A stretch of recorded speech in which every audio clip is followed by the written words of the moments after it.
podem se assentar.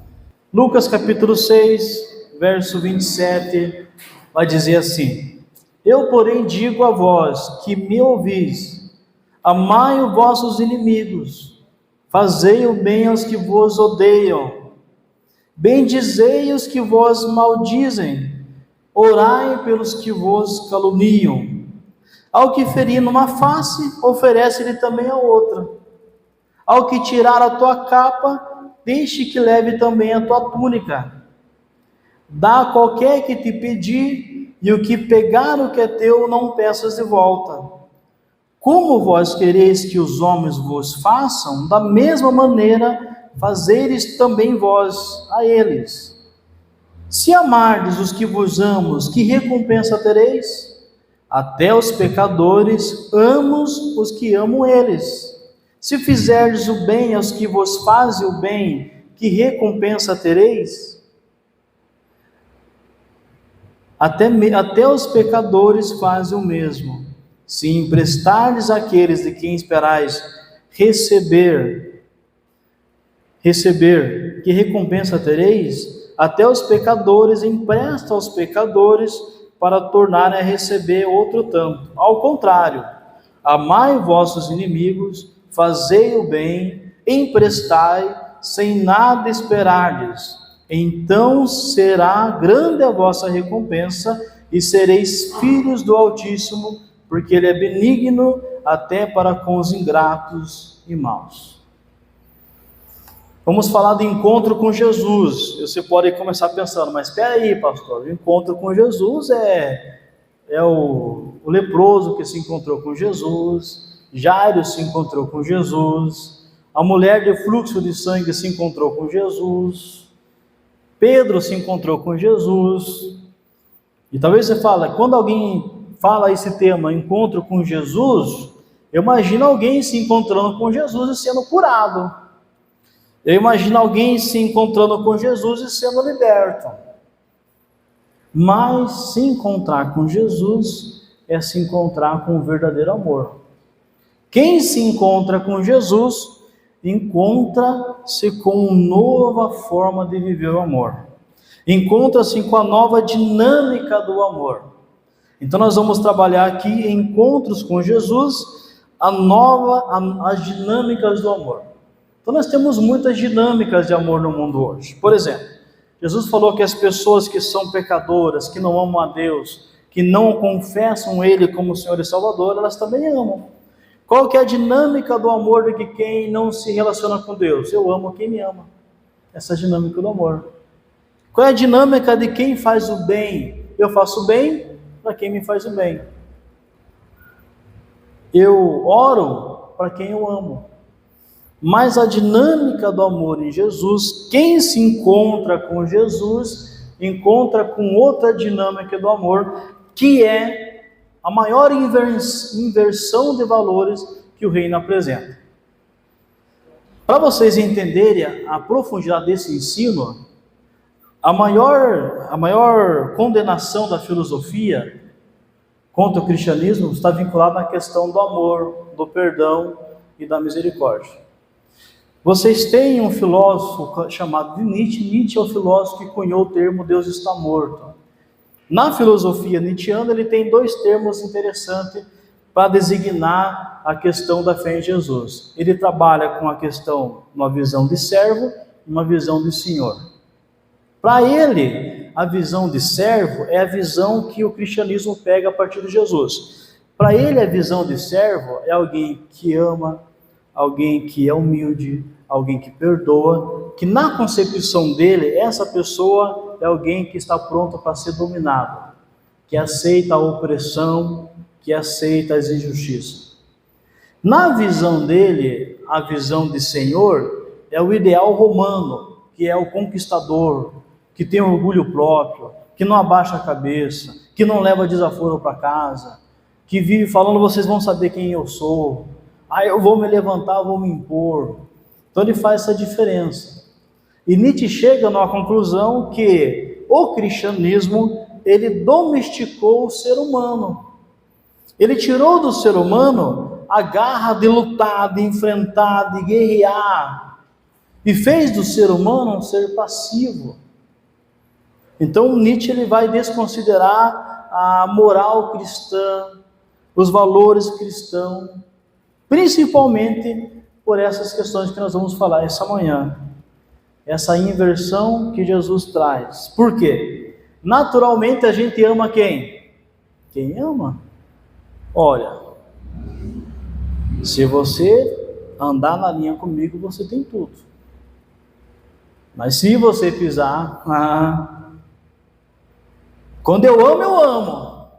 Mas quando eu odeio.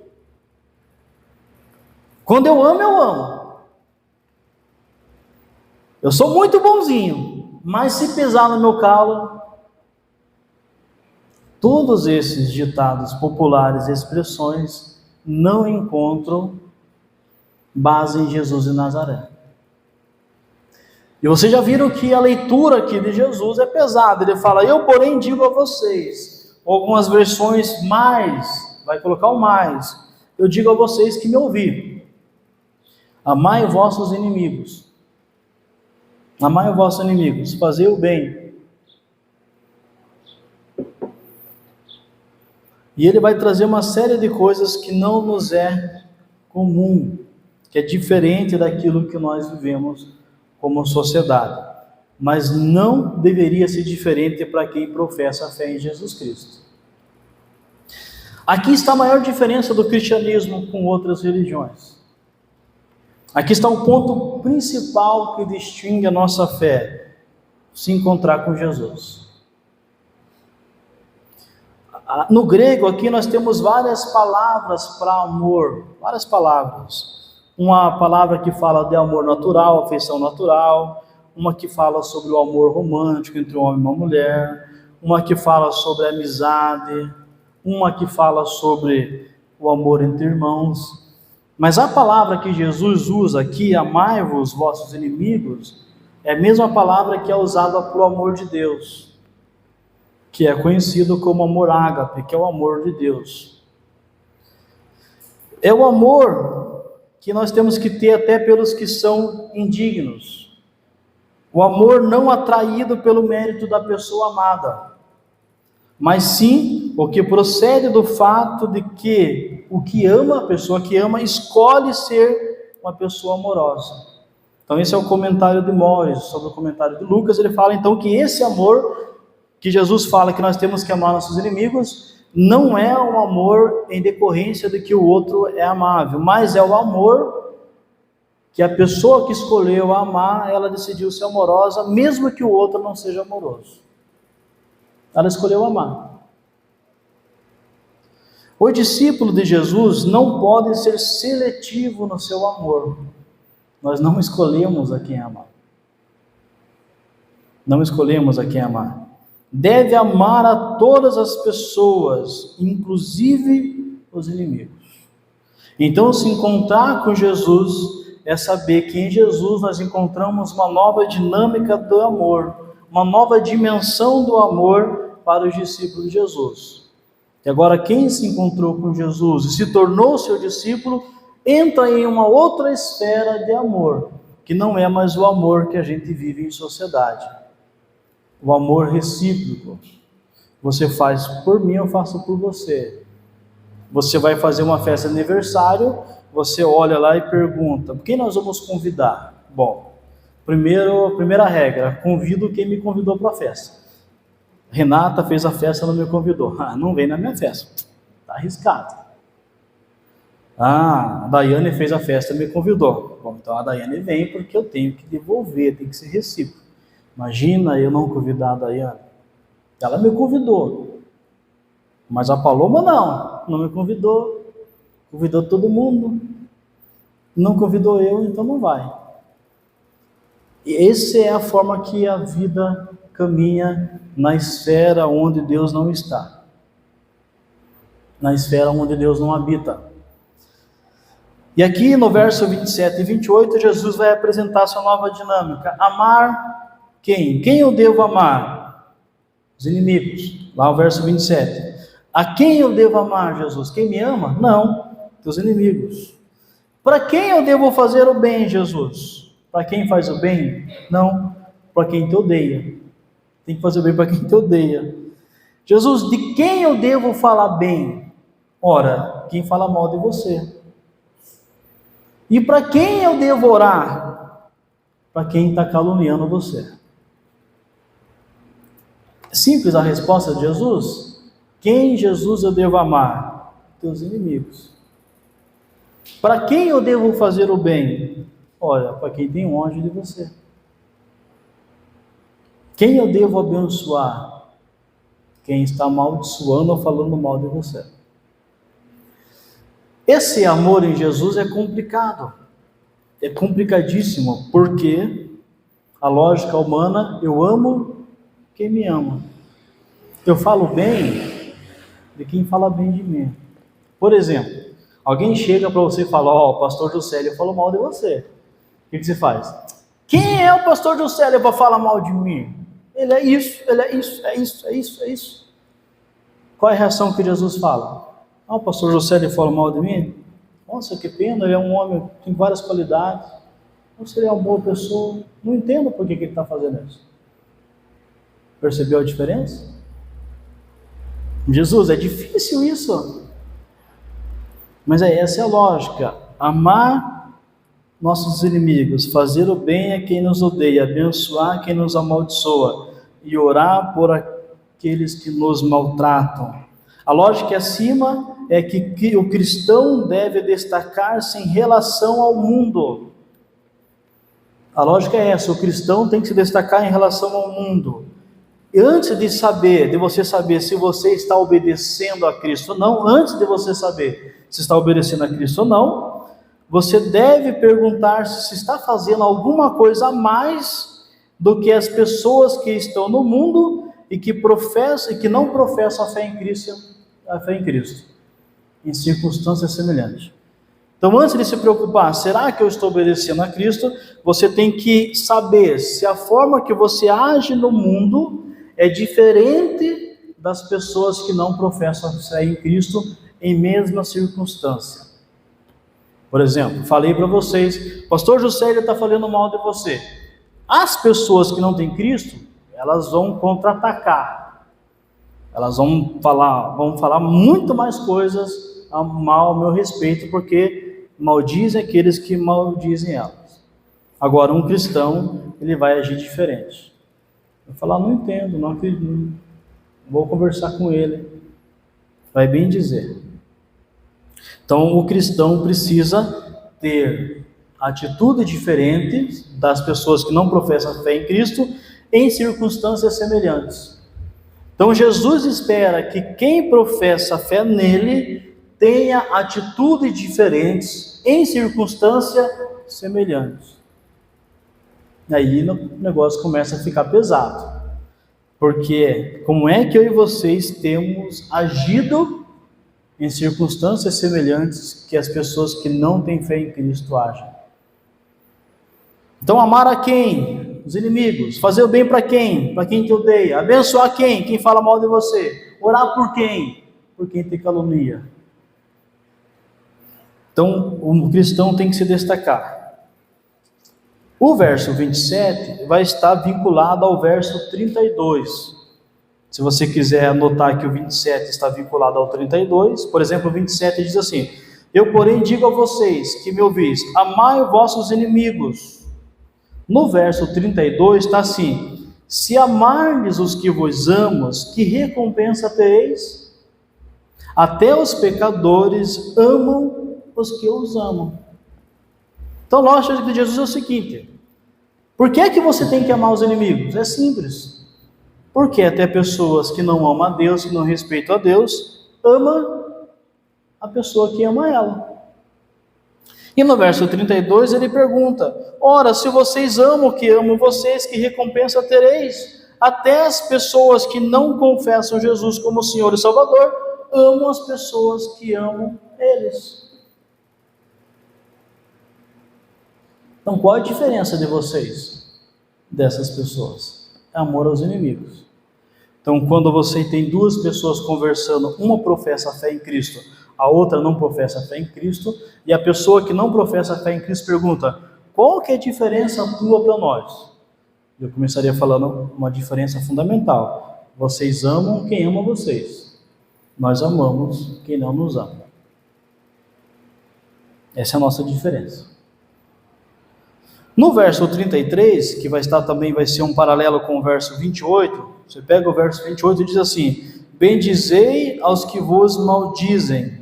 No verso 33, aliás, no verso 27 ainda lá, amai-vos vossos inimigos, no verso 27, fazei o bem aos que vos odeiam. No verso 33, Jesus pergunta: se fizerdes o bem aos que vos fazem o bem, que recompensa tereis? Até os pecadores fazem o mesmo. Então, para quem eu devo fazer o bem? Ora, para quem odeia vocês. E a lógica de Jesus é: se você faz o bem para quem faz o bem para vocês, que recompensa vocês terão? Até as pessoas que não conhecem a Deus fazem o mesmo. Então lembra da conversa. Qual que é a diferença de vocês com a gente? A diferença é que vocês fazem o bem para quem faz o bem para vocês, para quem ama vocês. Nós fazemos o bem para quem não gosta de nós. Essa é a nossa diferença. Aí a pessoa começa a falar: mas espera aí, essa lógica de vocês é diferente. O que Jesus está mostrando aqui é que aqueles que seguem a Jesus não andam mais na lógica do mundo. Qual que é a lógica do mundo? Amar a quem te ama. Fazer o bem para quem faz o bem. A lógica do reino: amar teus inimigos. Fazer o bem para quem te odeia. Daí o negócio começa a apertar. No verso 34, se emprestardes àqueles a quem esperais tornar a receber, que recompensa tereis? Até os pecadores empresta aos pecadores, para tornarem a receber outro tanto.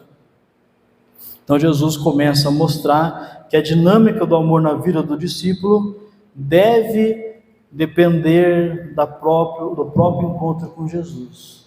E aí vem a pergunta da pessoa que está aqui, que é do mundo e que não acredita em Jesus: ora, por que é que vocês fazem isso? Porque nós aqui, nós amamos a quem nos ama. Quem é nosso inimigo não tem amor para o nosso inimigo. Nós fazemos o bem para quem faz o bem para nós. Quem nos odeia, a gente não faz o bem. E nós oramos por aqueles que nos maltratam. Aliás, nós não oramos nem por nós, nem por ninguém. Quem dirá para quem nos maltrata? E ele vai perguntar: por que é que vocês fazem isso? Porque eu tive um encontro com Jesus. Porque eu me encontrei com Jesus. Porque no encontro com Jesus, eu recebi uma nova dinâmica do amor.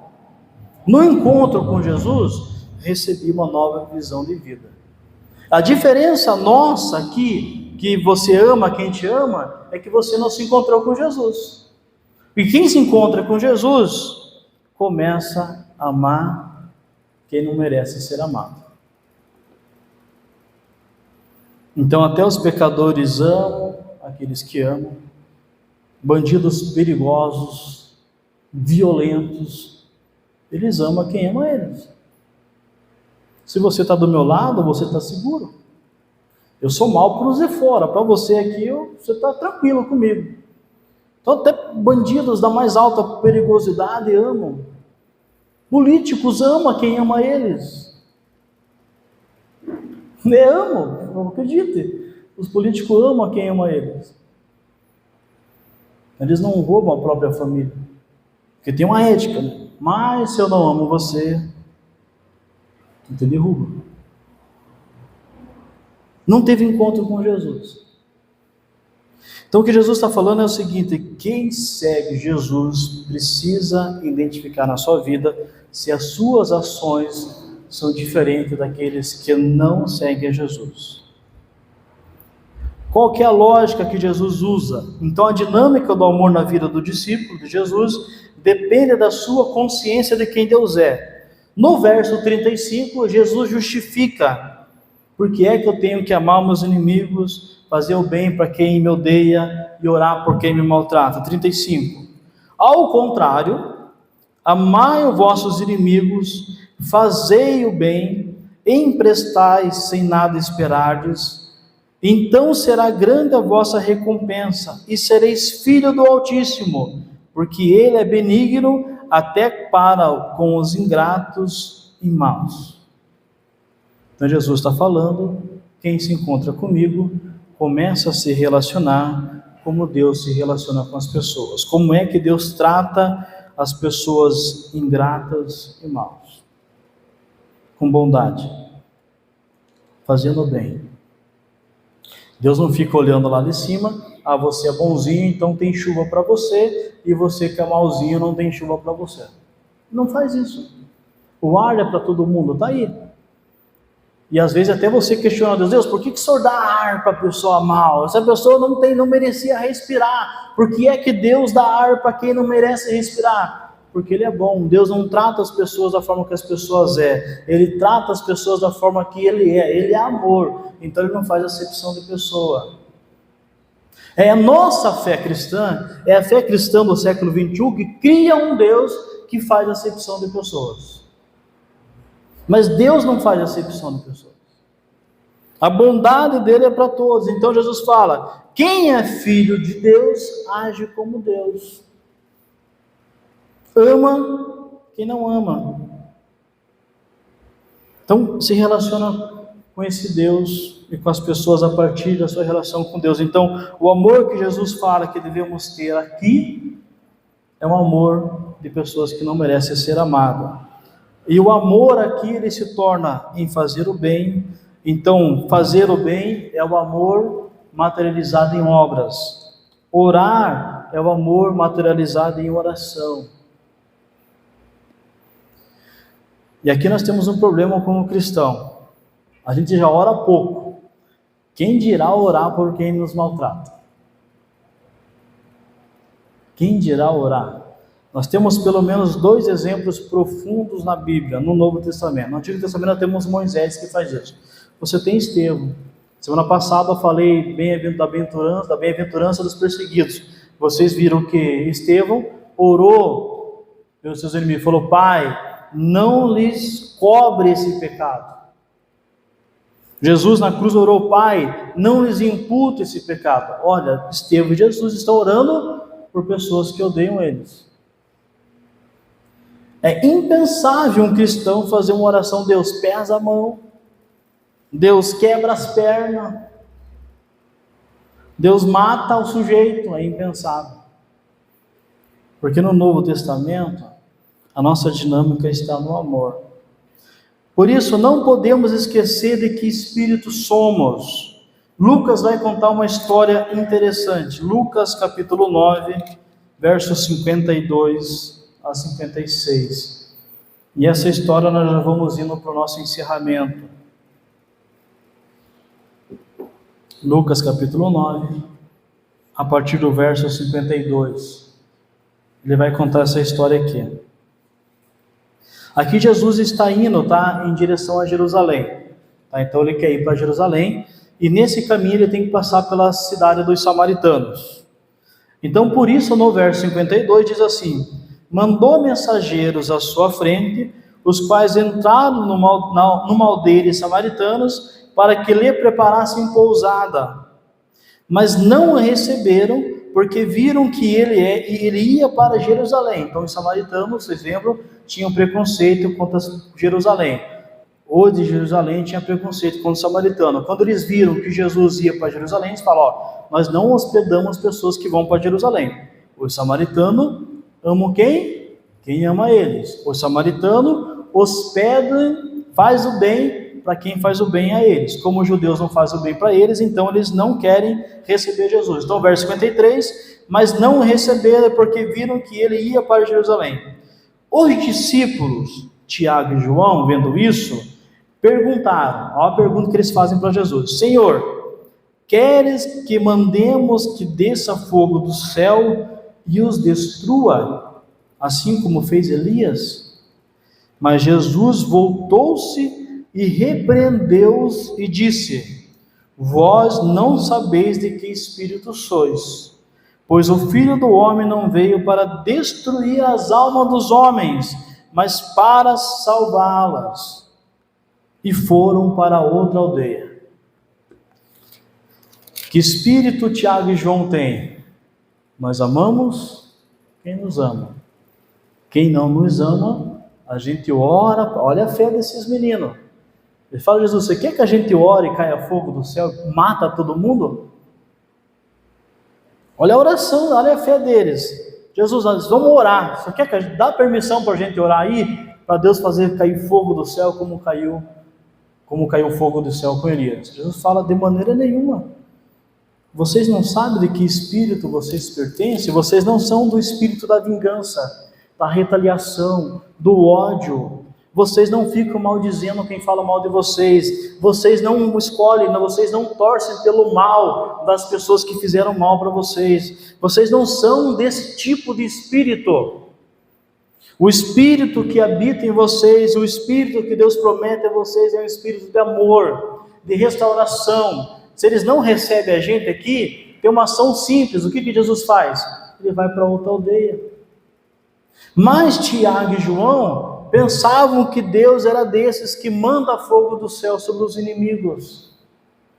Deus não é assim. Eu já conversei com vários cristãos e fiquei assustado com a teologia de alguns. Me perguntavam: pastor, imagine que eu estou orando por uma bênção, para Deus me abençoar. E se na igreja tiver outra pessoa orando para Deus me abençoar, quem que Deus vai escutar? Você acha que Deus é movido por orações? Deus é movido pelos seus planos e propósitos.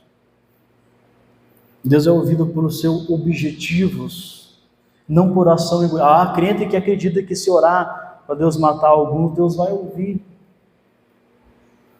Se não for a vontade dele, não vai fazer. E o que Jesus está falando para Tiago e João? Vocês não sabem que espírito vocês são. Vocês não seguem mais a lógica: eu amo quem me ama, eu abençoo quem me abençoa. Vocês não são. E ele vai dizer: pois o Filho do Homem não veio para destruir as almas dos homens, mas para salvá-las. É esse espírito que nós pertencemos. Romanos capítulo 12, verso 17 a 21, vai ter considerações profundas sobre isso também. Romanos 12, verso 17 ao 21. Então, Romanos ali logo depois de Atos. Então, nós estamos em Lucas, vem João, Atos, vai para Romanos. Romanos 12, olha o que diz Romanos 12, a partir do verso 17. E esses são textos que você tem que riscar. E quando vir o ódio no coração e você quiser orar que desça fogo do céu, você pega esses versículos e fala: Deus, me ajuda. Romanos 12, verso 17 em diante, diz assim: a ninguém torneis mal por mal. Procurais as coisas honestas perante todos os homens. Se for possível, quanto depender de vós, tende paz com todos os homens. Não vos vingueis a vós mesmos, amados, mas dai lugar à ira, pois está escrito: minha é a vingança, eu retribuirei, diz o Senhor. Portanto, se o teu inimigo tiver fome, dá-lhe de comer, se tiver sede, dá-lhe de beber. Fazendo isso, amontoarás sobre brasas de fogo sobre a sua cabeça. Não te deixe vencer pelo mal, mas vence o mal com o bem. Já tinha lido isso na sua Bíblia? Não retribua o mal com o mal. Não te deixe vencer com o mal, mas vença o mal com o bem. Queridos, quando alguém me faz o mal, eu retribuo com o mal, eu não venci. Quem venceu foi o mal, que foi praticado 2 vezes. Quando eu retribuo o mal para uma pessoa que fez mal, mesmo que aos olhos humanos eu pareça que eu venci, nem ele nem eu venci, nós dois perdemos, porque quem venceu foi o mal. Agora, quando eu decido retribuir o mal com o bem está vencendo. Isso a gente vê na vida de José. Gênesis capítulo 50, José fala para os seus irmãos: vocês tentaram fazer o mal, mas Deus mudou em bem. E eu estou aqui e vou fazer o bem para vocês. O mal que vocês me fizeram, vocês não vão receber o mal de mim, porque eu não pertenço a esse espírito mundano que se vinga, que retribui da mesma forma. E nós encerramos com a seguinte questão: mas pastor, se eu viver essa lógica, quem vai se dar mal na vida sou eu. Aí você não tem fé em Deus, que quem cuida de você é Deus. E aí você não conhece que a maior força no mundo é o amor. Aí você está na lógica humana ainda. Mas pastor, se eu fizer isso, as pessoas vão passar por cima de mim. Por cima de você, sim, mas não por cima de Deus. E quem vive nessa lógica tem que depender exclusivamente do cuidado do Senhor. Tem que depender exclusivamente da graça de Deus. Quando Jesus falou essas palavras, lembre que Jerusalém estava dominada pelos romanos. Isso aqui deve ter doído aos ouvidos de quem morava em Jerusalém e quem morava na região, porque quem dominava eram os romanos. Jesus, como é que a gente vai aceitar isso? Mas o Império Romano caiu e a fé cristã prevaleceu. Nietzsche estava errado quando disse que o mais forte, quem vive como o Senhor sobrevive. Nietzsche errou, porque a história tem mostrado que quem segue a Deus tem vencido. Os maiores testemunhos que nós temos do campo de concentração do Holocausto são pessoas que saíram e venceram o Holocausto pelo amor e que saíram e recomeçaram a vida. Quando muitos soldados que fizeram o Holocausto, movidos pelo ódio, não conseguiram recomeçar. Porque a força não é o caminho. Então, como que eu devo tomar a decisão? Tudo que eu fazer tem que ser baseado no amor, porque agora você tem que conhecer a força do amor. Qual que é a força do amor? A força do amor nem sempre diz sim. Pastor, eu sou cristão, eu posso entrar com uma ação contra a pessoa? O amor vai responder. Movido pelo amor, você pode entrar com uma ação pedagógica, ensinar aquela pessoa que ela não pode fazer isso com o outro, assim por diante, mas não entrar com esse espírito. Eu vou entrar numa ação, eu vou tirar até o último centavo, porque eu quero que essa pessoa sofra. Esse não é o espírito da fé cristã. Essa pessoa vai me pagar, essa pessoa vai sofrer. Esse não é o espírito cristão. Tudo que eu vou fazer tem que ser no amor. Dessa vez eu não vou falar nada por causa do amor. Dessa vez eu vou falar por causa do amor. Dessa vez eu deixo passar por causa do amor. Mas dessa vez eu não deixo passar por causa do amor. Nunca por causa do ódio. E nós temos um exemplo muito profundo em Atos. Atos capítulo 16. Eu não vou ler. Você lê depois Atos 16. Você conhece a história. Paulo, ele repreende um espírito demoníaco de adivinhação. A moça é curada. Os donos dessas moças denunciam Paulo e Paulo é preso em Filipos. Quando Paulo é preso em Filipos, ele é açoitado de forma injusta. No outro dia, as pessoas que prenderam Paulo, porque o carcereiro, lembra que o carcereiro se converte?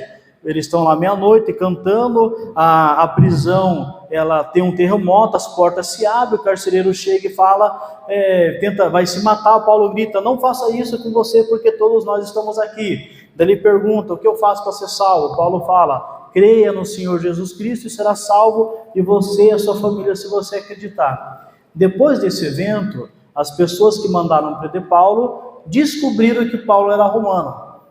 Então eles mandam soltar Paulo secretamente. Eles falam para o carcereiro, solte Paulo. Paulo, movido pelo amor, fala, de maneira nenhuma. Quem me prendeu venha me soltar. Não vou sair. Porque eles açoitaram um cidadão romano, não vou sair. E Paulo exige que as pessoas que prenderam ele vão lá soltar ele. Isso em nome do amor. Paulo poderia ter saído quieto? Poderia. Mas Paulo estaria sendo conivente com uma injustiça. Então ele fala, de maneira nenhuma, eles que venham me tirar. Eles me colocaram, eles venham me tirar. Prenderam um cidadão romano, eles que venham me soltar aqui e saber que fizeram errado. Então, seguir essa lógica do amor não é se tornar vítima do mundo, mas é saber agir e reagir em amor. Porque se você entra na vingança, no ódio, você não apenas se torna vítima do mundo, mas se torna marionete do mal. E quem é de Jesus, só segue Jesus. Quem é de Jesus, só segue o Senhor. Então, tudo que o cristão faz no mundo, o faz em nome do amor. E por amor. Nunca movido pelo ódio. Eu trabalho num fórum civil. E quando eu pego o processo em minhas mãos, esses processos estão encharcados de ódio, de ira, de vingança, de retaliação, de querer que o outro pague mais do que é devido. As pessoas não entram por aquilo que é justo, eles entram para destruir, para roubar, para fazer o outro ser penalizado. Isso é ódio. E as duas pessoas perdem. Lá no nosso cartório nós temos um processo de 1970, uso capião, que não termina porque os irmãos brigam e falam, eu não assino, eu falo, eu também não assino. O ódio.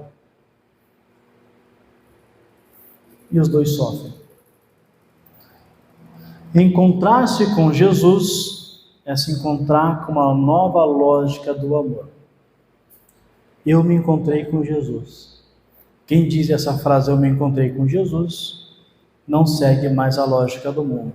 Ama seus inimigos, faz o bem para quem lhe odeia e ora por quem lhe persegue. É isso que você faz? E é lógico, se você entender essa questão aqui, que eu devo falar o bem de quem me fala mal, jamais um cristão vai falar mal de alguém, porque nós somos chamados a falar bem de quem fala mal de nós. Quem dirá de quem não fala nada? Olha a lógica do Cristo. Se eu sou chamado a falar bem de quem fala mal de mim, jamais um cristão deveria falar mal de alguém. Porque esse encontro com Jesus muda o que a gente fala. Jamais. Jamais deveria negar fazer o bem, porque esse encontro com Jesus muda o que a gente faz. Se você ainda não se encontrou com Jesus, essa manhã você precisa se encontrar com esse Cristo e deixar Jesus mudar a lógica de quem você é. E você não pode mais viver como o mundo vive só por associação. Eu faço bem para quem eu gosto. Como diz as pessoas de fora, o santo bateu, então você tem tudo comigo. Aquela pessoa no batão, essa não é a lógica de Cristo. Gostei de tal pessoa, então eu vou. Não gostei, então não vou. Essa não é a lógica de Cristo. Esse não é o evangelho de Jesus. Esse é o evangelho do mundo. O evangelho da maldade. Nós, como cristãos, precisamos diariamente ter esse encontro com Jesus e entender a dinâmica do amor. É isso que Jesus te chama para você fazer e para eu fazer como igreja. A igreja precisa ser esse local do amor. A igreja precisa ser esse local do amor. Por amor eu faço isso, mas por amor eu também faço isso. Por amor eu falo, irmão, está tranquilo. Por irmão eu falo, irmão, o que é isso? Não está tranquilo coisa nenhuma. Você merece uma correção, por amor. Tudo que nós fazemos tem que ser por amor. Esse amor que Jesus fala. Vamos orar?